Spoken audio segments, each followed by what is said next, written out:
மாணவர்கள் அனைவருக்கும் வணக்கம். தற்போது தொடர்ச்சியாக 1 இருந்து 9 மட்டும் நான் உங்களுக்கு விடைகளோட விளக்கத்தோட வடமாகாண முன்னோடி பரீட்சை 1 செய்துவிடப்பட்டிருக்கு. நேற்று அப்லோட் செய்த நான் 1000 பேருக்கு மேற்பட்ட ஆக்கள் பார்த்துருக்கிறீங்க. தொடர்ச்சியாக 10வது கேள்வியிலிருந்து மிகுதி கேள்விகளுக்கான விளக்கங்களையும் விடைகளையும் நாங்க இதுல பார்க்க போறோம். 10வது கேள்வி என்ன சொல்லுதுண்டா, கடிகாரம் ஒன்று ஒரு மணித்தியாலத்துக்கு ஒரு தடவை மணி ஒலிக்கும். அக்கடிகாரமானது முற்பகல் 7 மணியிலிருந்து பிற்பகல் 5 மணி வரை ஒலி எழுப்பிய தடவைகள் எத்தனை? அப்ப இந்த கேள்வியில நீங்க செய்ய வேண்டியது, உங்களுக்கு ஒலி எழுப்பிய தடவைகள் எத்தனை என்று கேட்டிருக்கு. ஆகவே 7 மணியிலிருந்து பிற்பகல் 5 மணி. நீங்க முதலாவது என்ன செய்யணும்டா, பிற்பகல் 5 மணிய நியம நேரத்துக்கு மாற்றணும். மாற்றினால் 17 மணி. அது தெரியுந்தானே? சரி, இப்ப 7 மணியிலிருந்து 17 மணி மட்டும் அந்த கடிகாரம் ஒரு மணித்தியாலத்துக்கு ஒரு தடவையாம். அப்ப 17ல இருந்து 7 கழிச்சால் 10. சரிதானே? 10. ஆனா கேட்ட கேள்வி 7 மணியில் இருந்து 7 மணியில் இருந்து. ஆகவே 7 மணியும் ஒலிச்சதை நீங்க சேர்த்து கூட்டணும். அப்ப 7 மணியில ஒலிச்சது எவ்வளவு? ஒரு தடவை. அப்ப 10 தடவையோட ஒரு தடவையை கூட்டினா விட 11 தடவை. ஆகவே மாணவர்களே, இந்த கேள்விக்கு விடை ஒலி எழுப்பிய தடவைகள் எத்தனை? 11. சரிதானே? அடுத்த கேள்விக்கு போறோம். 2024 ஆண்டில் கரணின் அப்பா தனது மணி விழாவை கொண்டாடினார். அப்ப உங்களுக்கு தெரியணும், மணி விழா எத்தனையாவது ஆண்டு நிறைவு விழால கொண்டாடப்படுறது? 60வது. அப்ப அவருக்கு 2024 ஆண்டு 60 வயது. அப்ப அந்த ஆண்டுதான் மணி விழாவை கொண்டாடினார். அப்போது கரனுக்கும் அவனது அப்பாவிற்கும் இடையிலான வயது வித்தியாசம் 40. அப்ப அப்பாக்கு 60, கரண்ட் அப்பாக்கும் அவருக்கும் இடையிலான வித்தியாசம் 40. கரனுக்கு எவ்வளவு வயசு? 20. சரிதானே? அதை கண்டுட்டோம். இப்ப கேட்ட கேள்வி, கரனுக்கு 10 வயது இருக்கும்போது அவனது அப்பாவின் வயது எத்தனை? அப்ப கரனுக்கு 2024 ஆண்டு 20 வயசா. அப்ப அவனுக்கு 10 வயசா இருக்கேக்க அப்பாக்கு எவ்வளவு வயது? 10 வருஷத்தை கழிக்கணும், 10 வயசை குறைக்கணும். குறைச்சா 60ல இருந்து 10 போனா 50 வயது. சரிதானே மாணவர்களே? சரி, இப்ப அடுத்த கேள்விக்கு போறோம். பின்வரும் உருவினை கொண்டு 12ஆம் 13ஆம் வினாக்களுக்கான விடையினை தெரிவு செய்க. உருவில் மேலே நிலட்டப்பட்டுள்ள பகுதியை போன்று அடிப்பகுதியிலும் நிலட்டப்பட்டுள்ளது. அப்ப இதுல பாருங்க, உங்களுக்கு 5 மேல 5 பட்டிகளுக்கு நிலட்டப்பட்டுள்ளது. இங்கு நிறந்தீட்டப்பட்ட சிறிய குட்டிகள் யாவும் வெளியே அப்புறப்படுத்தப்பட்டது எனின் இப்போது முழுமையாக அகற்றப்பட்ட சிறிய குட்டிகள் எத்தனை? அப்ப மேல நிலட்டின மாதிரி கீழையும் நிலட்டி இருக்கிறாங்க. அப்ப மேல 5, கீழே எவ்வளவு? கீழையும் 5. அப்ப மொத்தமா 10 குட்டிகள் நிலட்டப்பட்டிருக்கு. கேட்ட கேள்வி, நிறந்தீட்டப்பட்ட சிறிய குட்டிகள் யாவும் வெளியே அப்புறப்படுத்தப்பட்டதாம். அப்ப மொத்தத்தில இருந்து 10 குட்டியா அகற்றியாச்சு. இப்பொழுது முழுமையாக அகற்றப்பட்ட சிறிய குட்டிகள் எத்தனை என்று கேட்டுக்கிறார். அப்ப எவ்வளவு முழுமையாக அகற்றப்பட்டது? 10 சிறிய குட்டிகள். ஆகவே இந்த கேள்விக்கு சரியான விடை இலக்கம் 2, 10 சிறிய குட்டிகள். அடுத்த கேள்வி, நிலட்டப்பட்டவை அகற்றப்பட்ட பின் எஞ்சியிருக்கும் சிறிய சதுரமுகி குட்டிகள் எத்தனை? அப்ப பார்க்கணும், 10 அகற்றியாச்சு. மொத்தம் எத்தனை? நிரையில 3, நிழல்ல 3. சரிதானே? நிரையில 3, நிழல்ல 3, அப்படி 3 தட்டு. அப்ப உங்களுக்கு தெரியும், ஒரு தட்டில 9 படி, 3 9 படி.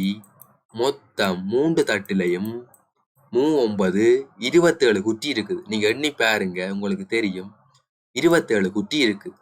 அதுல 10 போனா எஞ்சி இருக்கிற சிறிய சதுரமுகி குட்டிகள் 17. சரிதானே? 17. அடுத்த கேள்விக்கு போறோம். அகல பக்கத்தின் 2 மடங்கு நீளமுள்ள செவ்வக வடிவ காணியொன்றில் அகல பக்கத்தில் 8 தூண்கள் நடப்பட்டுள்ளன எனின் காணியை சுற்றியுள்ள தூண்களின் எண்ணிக்கை. அப்ப நீங்க இங்க பார்க்கணும் அகல பக்கத்தின் 2 மடங்கு நீளமா. அப்ப அகலம் 1 மீட்டர் என்றா நீளம் 2 மீட்டர், சரிதானே? அப்படி வைப்போம். ஆனா இங்க சொல்லி இருக்கு அகல பக்கத்துல 8 தூணாம். அகல பக்கத்துல 8 தூண். 8 தூண் நடணும்டா எத்தனை இடைவெளி? 7 இடைவெளி வரும், சரிதானே? 8 தூண் நடணும்டா 7 இடைவெளி. அப்ப நீள பக்கம் எத்தனை இடைவெளி வரணும்?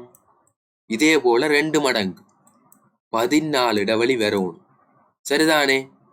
14 இடைவெளி நீளப்பக்கம், 7 இடைவெளி அகலப்பக்கம். இப்ப எத்தனை தூணண்டு பார்ப்போம், சரிதானே? நீளப்பக்கம் 14 இடைவெளி என்றா எத்தனை தூண் வரணும்? 15 தூண் வரணும்.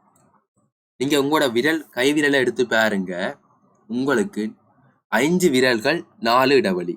அப்ப இடைவெளியை விட தூண்கள் ஒன்று கூட, இடைவெளியை விட விரல்கள் ஒன்று கூட. அதே மாதிரி இங்கால அகல பக்கம் 8 தூண். அப்ப அகலம் 8, நீளம் 15. இப்போ மொத்தத்தை கூட்டுங்க. 15 15 30, 30 மட்டும் 38, 38 மட்டும் 46. அப்ப உங்களுக்கு 46 தூணண்டு வருகுது. ஆனா இங்க 4 மூலையிலும் இருக்கிற தூண்கள் பொதுவானது. ஆகவே 4 கழிக்கோணும். 46ல 4 போனா எத்தனை? 42, சரிதானே? ஆகவே சரியான விடை இலக்கம் 42. சரிதானே மாணவர்களே? அடுத்த கேள்வியை பார்க்க போறோம். அடுத்த கேள்வி, மாம்பழம் ஒன்றின் விலை ரூபாய் 30 ஆகும். தோடம்பழம் ஒன்றின் விலை ரூபாய் 50 ஆகும். சுவாதி மாம்பழங்கள் தோடம்பழங்களை வாங்கிய பின் பழங்களுக்காக செலவழித்த பணம் ரூபாய் 270 எனின் அவள் வாங்கி இருக்கக்கூடிய மாம்பழங்களின் எண்ணிக்கை.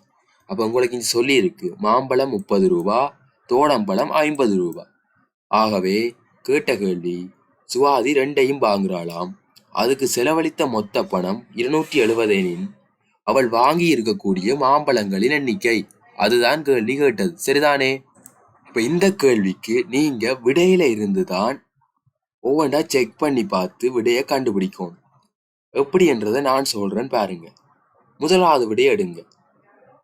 நீங்க மாம்பழங்களின் எண்ணிக்கைய 3 முதலாவது.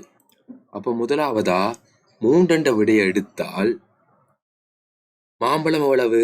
30 ரூபா. அப்ப 3 மாம்பழம் வாங்கி இருந்தா 3 தர 30 எவ்வளவு? 90 ரூபா. நீங்க 270ல 90 கழிச்சு பாருங்க, 180 ரூபா வருகுது மிச்சம். அப்ப 180 ரூபாக்கு 50 ரூபா படி மாம்பழம் எத்தனை வாங்கலாம்? 180 50ஆல பிரிபடுமா? இல்ல, பிரிபடாதே. 350 150, அங்கால ஒரு 30 ரூபா மிகுதி வரும். ஆகவே அவ 3 மாம்பழங்களை வாங்க சான்ஸே இல்லை, அதாவது வாய்ப்பே இல்லை. அப்ப அதே மாதிரி நீங்க பாருங்க, 4 போட்டு பாருங்க. 4 மாம்பழம் 30 ரூபா படி 120 ரூபா, சரிதானே? இப்ப 270 ரூபாயில இருந்து 120 கழியுங்கோ, மிகுதி 150 ரூபா, சரிதானே? அப்ப 150 ரூபாக்கு எத்தனை தோடம்பழம் வாங்கலாம்? 3 தோடம்பழம் வாங்கலாம். அப்ப வாங்கி இருக்கக்கூடிய மாம்பழங்களின் எண்ணிக்கை எவ்வளவு? 4. 2வது விடையோடைய அது சரி வந்துரு. உங்களுக்கு விட சரிதானே? அப்ப 3வது நீங்க பார்க்க தேவையில்லை. 3வதை பார்த்தாலும் அது பிள்ளையாத்தான் இருக்கு. ஏன்? 3ம் 5ம் ஒற்றைய நண்டபடியா, சரிதானே? 5 எடுத்தீங்களா உங்களுக்கு 30 150 ரூபா. 150 ரூபாக்கு மாம்பழம். தோடம்பழம் உங்களுக்கு வேண்டி இருப்பா 270ல 150 போனா 120. 120 50ஆல பிரிவடுமோ? இல்லை. ஆகவே சரியான விடை இலக்கம் 2. சரிதானே மாணவர்களே? அடுத்த கேள்விக்கு போறோம். 16வது. இது ஒரு இலகுவான கேள்வி. இந்த கேள்விக்கு நீங்க நேரமே எடுக்கக்கூடாது. அடைப்புக்குள் இருக்கும் இரு கோலங்களையும் ஒன்றின் மீது ஒன்றை வைக்கும் போது கிடைக்கும் உருவை தெரிவு செய்க. அப்ப நான் என்ன செய்ய போறேன்டா, இந்த உருவத்தை கொண்டு வந்து கீற போறேன். கீறி பார்க்க போறேன். பென்சிலால மேலால கீறி பாருங்க. கீறினா H, இதுக்குள்ள I வருகுது, இதுல T வருது. அப்ப HIT. இரண்டாவது விடை சரியானது. இதுக்கு நீங்க நேரமே எடுக்க தேவையில்லை, கீறியும் பார்க்க தேவையில்லை. பார்த்த உடனே விடைய கீறலாம். சரிதானே? 17வது கேள்விக்கு போறோம். 17வது கேள்வியை பாருங்க. அருகில் தரப்பட்டுள்ள 4 முக்கோணிகளை உருவாக்குவதற்கு 9 தீக்குச்சிகள் தேவைப்பட்டன எனின் 8 முக்கோணிகளை உருவாக்குவதற்கு தேவையான தீக்குச்சிகள் எத்தனை? அப்ப நீங்க இதுல பார்க்கணும், உங்களுக்கு அருகில தரப்பட்ட 4 முக்கோணிகளை உருவாக்குவதற்கு 9 தீக்குச்சி தேவைப்பட்டதா. அப்ப 8 முக்கோணியை உருவாக்குவதற்கு தேவையான தீக்குச்சி எத்தனை என்று கேட்கப்பட்டிருக்கு. நீங்கள் இதுல எவ்வளவு குறைந்த அளவு தீக்குச்சிகளை பயன்படுத்தி முக்கோணிகளை ஆக்கலாமோ அவ்வளவு தீக்குச்சிகளை பயன்படுத்தணும். சரிதானே? இந்த கேள்விக்கு விடையை நான் உடனே சொல்லலாம். நான் இப்ப சொன்ன மாதிரி தீக்குச்சிகள் குறைவா இருக்கிற விட தான் இதுக்கு சரியானது. நீங்க ஐக்கிய கூடினாக்கள் எல்லாம் உடனே குறைவான விடைய போட்டுருவீங்க 16. சரிதானே? இருந்தாலும் கீறி பார்க்கணும், சரியா வருதான். கீறி பார்ப்போம். கீறி பார்க்க போறேன்னா பார்ப்போம். பாருங்க, இதுக்கு மேலேயே கீறுறேன். இதுல சிவப்பால கீறுறதெல்லாம் தீக்குச்சிகளை, மேலதிக தீக்குச்சிகள். அப்ப கீறினா உங்களுக்கு எப்படி ஒரு உருவம் பெறுமெண்டா பாருங்க. கீறி காட்டுறேன் பாருங்க. சரிதானே? சரி, பாருங்க எப்படி கீறி காட்டுறேன். சரி மாணவர்களே, நான் உங்களுக்கு சமச்சீராக கீறி காட்டுறேன். சமச்சீராக கீறினா தானே வடிவா இருக்கும். ஆகவே உங்களுக்கு நான் சமச்சீராக கீறி காட்டுறேன். பிறகு ஒரு விளங்காது உங்களுக்கு. நான் கீறினா சமச்சீராக கீறுவோம். சரிதானே? எப்படி கீறணும்னு பாருங்க. சிவப்பால காட்டப்படுறதெல்லாம் தீக்குச்சிகளை. சரி, இப்ப நீங்க பாருங்க, இதுல உங்களுக்கு எத்தனை முக்கோணி வந்துட்டு? 1 2 3 4 5 முக்கோணி வந்துட்டு. அப்ப எங்களுக்கு இன்னும் 3 முக்கோணி தேவை. அப்ப நாங்க என்ன செய்வோம்? 3 முக்கோணியை கீற போறோம். எவ்வளவு தீக்குச்சி குறைவா கீறலாமோ கீறுவோம். சரிதானே? இப்ப பாருங்க, உங்களுக்கு கேட்ட கேள்வி 8 முக்கோணிகள் வந்துட்டு. எண்ணுவோம். 1 2 3 4 5 6 7 8. இதுதான் மிக குறைந்த அளவுல தீக்குச்சிகளை கொண்டு ஆக்கப்படுற 8 முக்கோணிகள். இப்ப போய் தீக்குச்சிகளை என்ன போறேன்? 1 2 3 4 5 6 7 8 9 10 11 12 13 14 15 16. ஆகவே மாணவர்களே, நான் முதலே சொன்ன மாதிரி ஆக குறைஞ்ச தீக்குச்சிகள்லாம் தேவை. விடையில பாருங்க, சில பேர் 18 19 எல்லாம் வச்சு உருவாக்குவீங்க. ஆனா மிக குறைஞ்சதை வச்சுதான் உருவாக்கும். சரிதானே? 18வது கேள்விக்கு போறோம் மாணவர்களே. மோபிஷா புத்தகம் ஒன்றில் அரைவாசி பகுதியை முதல் நாளிலும். அப்ப நீங்க முதல் நாள் என்று போட்டு பக்கத்துல நோட் பண்ணுங்க. முதல் நாள் என்னவா? முதல் நாள் அரைவாசி பகுதி. அப்ப மிச்சம் எவ்வளவு இருக்கு? அரைவாசி இருக்கட்டும். எஞ்சியதன் அரைவாசி பங்கினை 2ஆம் நாள். அப்ப 2ஆம் நாள் ஈனாண்டு போட்டு எஞ்சியதின் அரைவாசி பங்கு. எஞ்சியது எவ்வளவு? அரை. அப்ப எஞ்சியதின் அரைவாசி என்றா அரையின் அரைவாசி. அரையின் அரைவாசி எவ்வளவு? 1/4. 4ஆ பிரிச்சு 1. சரிதானே? எஞ்சியது 3ஆம் நாள்ல. அப்ப 3ஆம் நாள்ல வாசிச்சது எவ்வளவு? மிச்சம் இருக்கிறது எவ்வளவு? 1/4 பகுதி. 1/4 பங்கு வாசிச்சாச்சு. வாசித்து முடித்தாள்.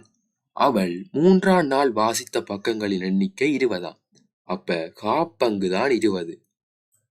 1/4 பங்கு 20 என்றா கேட்ட கேள்வி அப்புத்தகத்தில் உள்ள தாள்களின் எண்ணிக்கை. இப்ப வாசித்த பக்கங்களின் எண்ணிக்கை 20. அப்ப கால் பங்கு 20 கண்டுபிடிச்சாச்சு. முழு பங்கு எவ்வளவு? 20 4ஆல பெருக்கணும். ஏன்? கால் பங்கு 4 தரம் கூட்டினாத்தான் முழுவாசி வரும், அதாவது முழு பங்கு வரும். அப்ப 80 பக்கங்கள். 80 பக்கங்கள் தான் அந்த புத்தகத்தில் உள்ள மொத்த பக்கங்கள். ஆனா இங்க கேட்ட கேள்வி அப்புத்தகத்தில் உள்ள தாள்களின் எண்ணிக்கை. அப்ப ஒரு தாள்ல 2 பக்கம். அது தெரியும் தானே எல்லாருக்கும்? ஒரு தாள்ல 2 பக்கம். உங்களோட மொழியில சொன்னா எத்தனை ஒற்றை? சரிதானே? 80 பக்கம் எத்தனை ஒற்றை? 40 ஒற்றை. நீங்க கடையில 40 ஒற்றை கொப்பியண்டு வாங்குவீங்க ஒரு கட்டு. 80 பக்கம். சரிதானே? 40 ஒற்றை, 40 தாள், 80 பக்கம். ஏன்? ஒரு தாளுக்கு 2 பக்கம் இருக்குது. சரிதானே? ஆகவே இந்த கேள்விக்கு சரியான விடை 40. சரிதானே மாணவர்களே? தொடர்ச்சியா மிச்ச கேள்வியை நாங்க பார்க்க போறோம். நான் உங்களுக்கு முதலே சொன்னான் கொஞ்சம் கொஞ்சம் வீடியோவை தான் போடுவேன். ஏனென்றா நீங்க முழு பேரும் தொடர்ச்சியா பாக்குறீங்க இல்ல, ஸ்கிப் பண்றீங்க, அதாவது இடையில நிப்பாட்டுறீங்க, இல்லாட்டி கேள்வி எடுத்து கொண்டு போறீங்க விட தெரியறதுக்காக. ஆகவே நான் கொஞ்சம் கொஞ்சம் கேள்வியை தான் உங்களுக்கு அப்லோட் பண்ணுவேன். அடுத்த பகுதியில சந்திக்கலாம். நன்றி.